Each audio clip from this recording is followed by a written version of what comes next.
Assalamualaikum warahmatullahi wabarakatuh. Halo sahabat kisah, senang sekali saya Santi bisa menyapa Anda pada podcast kesehatan RSUD Kisah yang informatif, edukatif, dan inspiratif. Pada kesempatan ini kita akan membahas tema terkait pencegahan stunting dengan stimulasi yang tepat. Kebanyakan orang mungkin terkait stunting itu hanya sekedar pendek dan hanya karena kekurangan informasi terkait pemberian makanan gizi saja. Padahal tidak hanya terkait pada pemenuhan gizi yang cukup saja, juga dengan stimulasi yang tepat. Nah, di sini ada narasumber kita, yaitu Mbak Mareta Ersa Mayori, STRFTL. Selamat pagi Mbak Eta. Pagi Mbak Santi.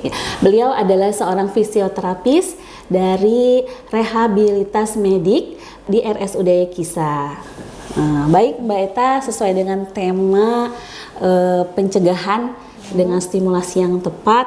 Nah, untuk stuntingnya itu sendiri mungkin ini sudah familiar ya. Mungkin kembali dibahas kembali secara garis besarnya terkait stunting itu sendiri dan bagaimana sih hubungannya terhadap stimulasi itu sendiri, karena ternyata sangat berhubungan dengan tumbuh kembang anak. Gitu. Baik, Mbak Eta. Ya, terima kasih sebelumnya Teh Santi.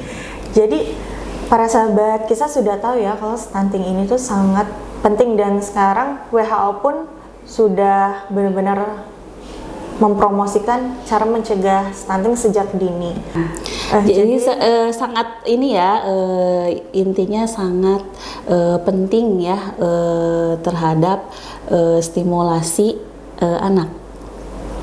Penting banget untuk tumbuh kembang anak, karena dengan stunting itu akan menurunkan kognitif, itu akan terkait ke semuanya, motorik, kasar halusnya juga terlambat, bicaranya terlambat, terus juga sensorik motoriknya juga itu sangat berpengaruh banget. Tapi itu bisa stimulasi itu bisa dilakukan sejak kapan sih sebelum nanti terjadinya mungkin stunting itu sendiri, karena kan stunting itu sendiri kan dengan waktu yang lama ya. Nah, untuk pencegahan untuk supaya tidak mengarah ke situ itu mulai dari kapan dan apakah itu ada perbedaan di antara usia tertentu begitu mungkin Mbak Eta? Oh, kalau untuk stunting sih sedini mungkin ya, salah satunya dengan kita oromotor, masas oromotor. Nah, itu banyak sekarang terjadi stunting itu bukan tiba-tiba lahir dia langsung stunting, enggak, tapi dari dalam kandungan. Betul. Dari gizi makanan yang dikonsumsi 1000 hari sama pertama ibu hamil. ya. Iya betul, 1000 hari pertama. Makanya kenapa kita dari fisioterapi itu bisa bergandengan tangan dengan terapi wicara dengan masas oromotor. Kenapa masas oromotor saat bayi baru lahir? Itu untuk meningkatkan penguatan otot-otot menghisap. Karena rata-rata ada kan baru lahir itu bingung puting. Betul. Nah, itu sangat mempengaruhi banget untuk stunting. Tiba-tiba udahlah kasih dot aja, jadi dia melewatkan ASI eksklusif selama 6 bulan itu. Iya. Nah, untuk tahapan-tahapannya mungkin usia-usia 0 sampai 6 bulan yang bisa orang tua lakukan, mungkin ada beberapa apa sih kegiatan apa gitu mungkin 0 sampai 6 bulan itu yang bisa dilakukan untuk stimulasi biar lebih optimal. Oke. Jadi kalau untuk 0-6 bulan selain masas oromotor, kita juga bisa baby spa, baby gym, baby massage. Itu untuk meningkatkan metabolisme dalam tubuh. Kemudian juga untuk meningkatkan, melancarkan pencernaan deh. Pokoknya pencernaannya lebih bagus dengan adanya baby massage ya. Nah, selain itu seperti 0 sampai 6 bulan kita latih, kita tengkurapin aja. Sekarang bayi baru lahir pun sudah bisa ditengkurapkan. Tapi dengan durasi yang enggak lama ya. Cuma untuk sebagai pengenalan aja, kita lihat kontrol kepalanya gimana. Oh, udah bagus nih, udah bisa angkat walaupun cuma 20 derajat, itu nggak masalah. Selanjutnya kita gulingin, dia udah mulai mau balik nggak gitu. Terus iya, setelah itu kita lihat lagi dia kalau kita dudukin udah tegak belum. Terus kita latih deh dari tiduran ke duduk dia udah bisa belum. Gitu aja. Baik Mbak Eta, tadi kan udah stimulasi untuk usia 0 sampai 6 bulan ya. Nah, bagaimana stimulasi yang kita bisa berikan untuk usia 6 bulan sampai 12 bulan? Karena di tahap-tahap tersebut yang saya sering temuin ya di Poligizi itu lebih berkaitannya malahan ada yang belum bisa berdiri, duduk gitu. Jadi duduk harus didudukin seperti itu kan. Nah, itu stimulasi apa sih yang bisa kita sebagai orang tua tentunya ya untuk usia 6 bulan sampai 12 bulan. Oke, terima kasih Teh Santi. Jadi untuk usia 6 sampai 12 bulan itu yang paling utama itu fase merangkak. Iya. Fase merangkak itu penting banget untuk emosional si anak itu sendiri, terus koordinasi dari tangan, mata, dan benda di sekitarnya, kemudian juga kekuatan otot-otot tangan. Nah, caranya itu stimulasinya bagaimana? Ibu-ibu sahabat kisah itu dengan cara penguatan tangan. Tangannya diberikan aja kegiatan yang misalnya pindahin gayung dari satu ke yang lain, ember satu ke ember yang lain. Terus dia ambil bola ditempel di lemari, terus dia ambil. Nah, kalau itu dia ngerasa udah sanggup, oke, kita kasih bantal guling, suruh dia kita posisiin merangkak, terus tangannya diluruskan, gitu. Selanjutnya, itu kan udah dari segi tangan ya, dari segi panggul itu juga penting. Jadi anak dibanyakin posisi menumpu lutut, gitu. Itu untuk merangkak ya Teh Santi ya. Nah, bagaimana kalau misalkan nih di usia tersebut mungkin sudah terlewati Mbak Eta merangkak itu, mungkin dia langsung, ada yang mungkin dia tidak merangkak dulu nih, kan ada kan sekarang. Nah, itu apakah harus itu dia melewati tahapan itu atau ya sudahlah dibiarkan saja gitu? Bagaimana Mbak Eta? Oh enggak bisa, karena merangkak itu sangat krusial ya Teh Santi, itu penting banget. Jadi misalnya anak yang 2 tahun dia belum bisa jalan pun, atau enggak dia sudah bisa jalan melalui fase merangkak, ya itu bisa kita latih kembali dengan cara latihan. Misalnya di rumah ada kardus nih, kardus bekas misalnya biskuit atau apa, kita buat aja kayak kotak gitu, terus dia disuruh merangkak di kolongnya itu. Di lubangnya. Tentunya pasti dengan didampingi sama orang tua ya. Iya, itu jadi gerak banget. Aktif ya. Gerak aktif. Jadi tidak hanya sendiri nih, kita biarkan saja anak itu sendiri, apalagi sudah dikasih mainan gadget ya. Udah seperti itu. Nah, satu lagi terkait tahapannya usia 1 sampai 3 tahun nih, yang seharusnya mungkin sudah mulai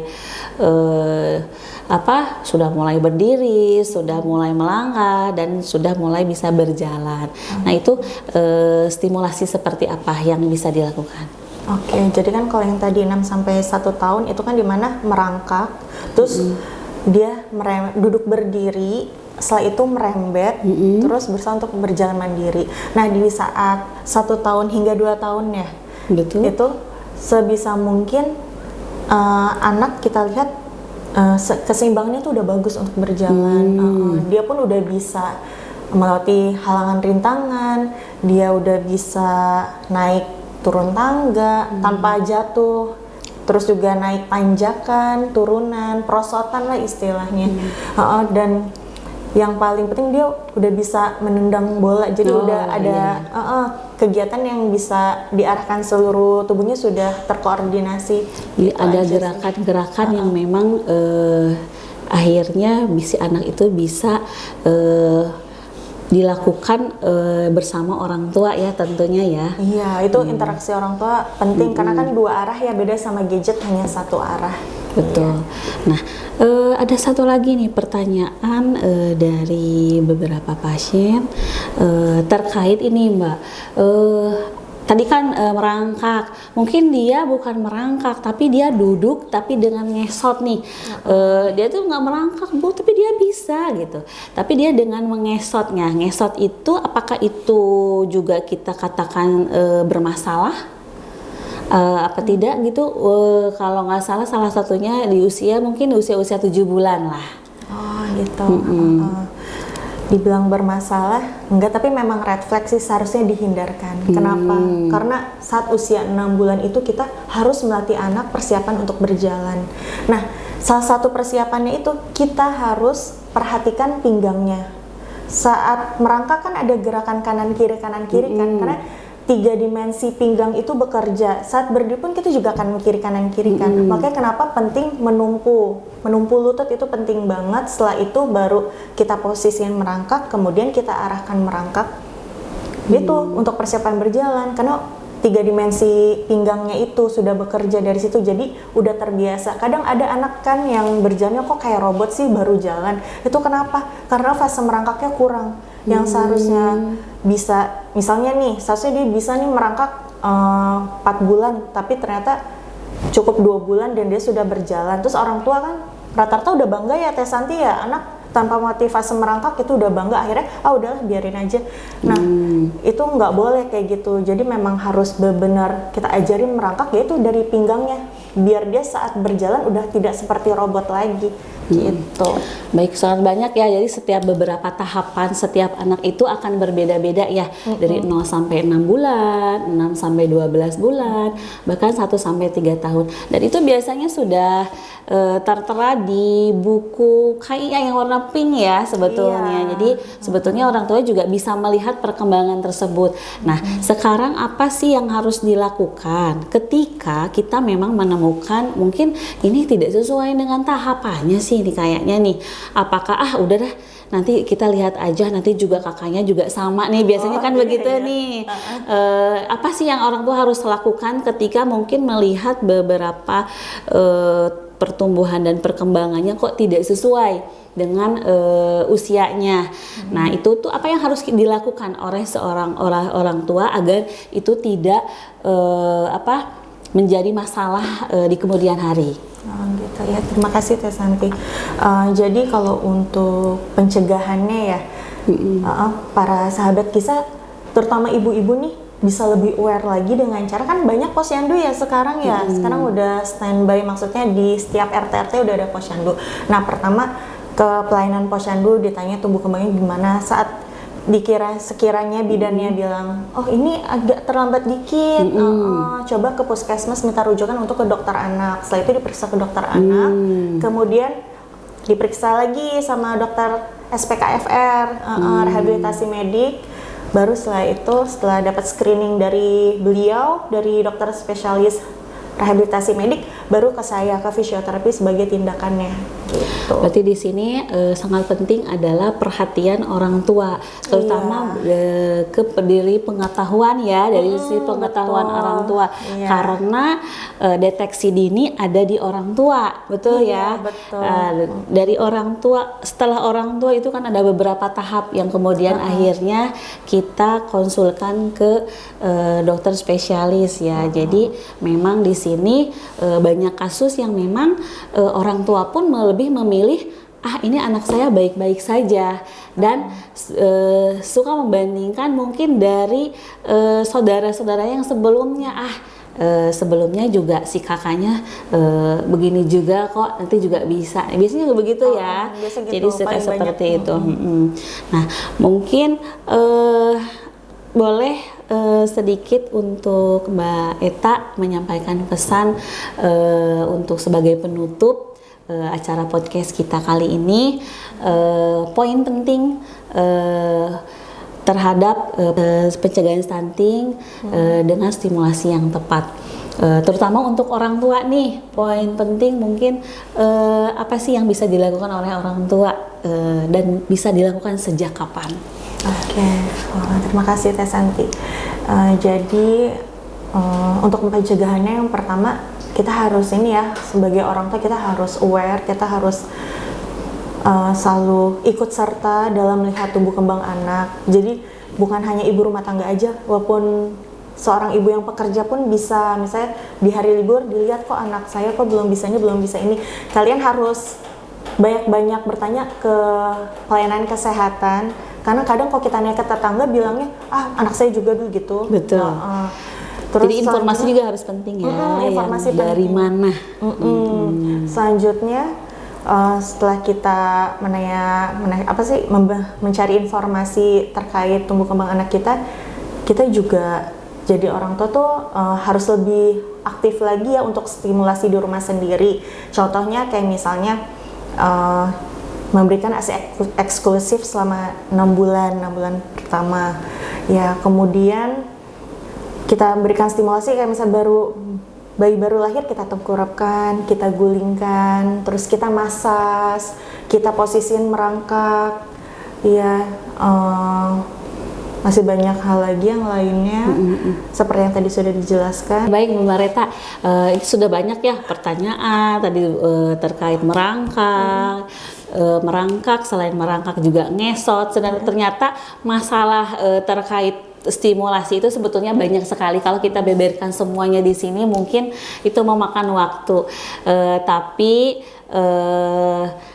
semoga informasi yang mungkin tidak terlalu banyak tapi bisa menjadi informasi dan edukasi bagi para orang tua saat di rumah, terutama sebagai deteksi sejak dini bahwa memang tumbuh kembang itu sangat penting, tidak hanya terhadap pemenuhan gizi saja. Baik Mbak Mareta, terima kasih atas kedatangannya dan waktunya, terutama informasi terkait stimulasi untuk tumbuh kembang anak ini. Gitu. Terima kasih Mbak Eta. Mungkin insya Allah untuk selanjutnya pada podcast kesehatan selanjutnya bisa kita hadirkan kembali dengan tema yang lain ya Mbak Eta ya. Ya, terima kasih sahabat kisah. Saya Santi undur diri. Terima kasih. Wassalamualaikum warahmatullahi wabarakatuh. Semoga kita dapat berjumpa kembali pada podcast kesehatan RSUD Kisah selanjutnya. Dadah.